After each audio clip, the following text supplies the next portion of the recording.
Ajrashish uchun bir-biriga shirdek hurpaygan ayol balaning qo'lini tutib o'z oldilariga tortishibdi. Ota: "Bala men bilan turdi." Ana: "Men bilan turdi. Balani men tuqqan." Ota: "Sening balani boqqudek puling bormi? Balaga yaxshi go'zalamsan, go'zalamsan, yaxshi maktabda o'qita olamsan." Ana: "Ona mehriga qonmagan bala pul ustida cho'ng bo'lib, har qancha dangliq maktabda o'qigan bilanmi dili sunuq bo'ladi. Shunga men bilan turdi." Ota balaga: "Balam, men bilan turg'in. Men sana har qanday ishni qilib bera olayman.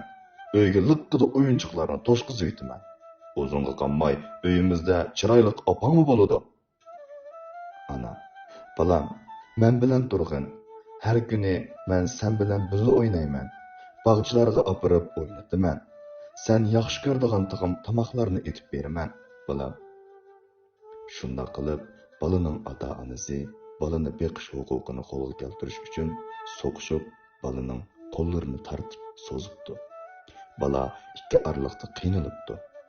Oxiri birlikka kelolmay sudga beribdi. Sudchi: "Biz avval baladan so'rab boqayli.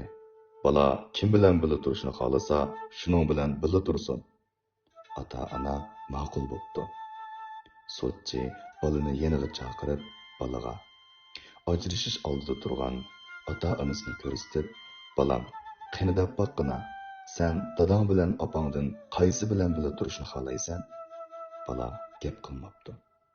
Sudchi: "Qara balam, bu barmoqim sening dadangga vakillik qiladi. Mao begiz barmoqim sening onangga vakillik qiladi. Qani, ikkisining qaysini tanlaysan?"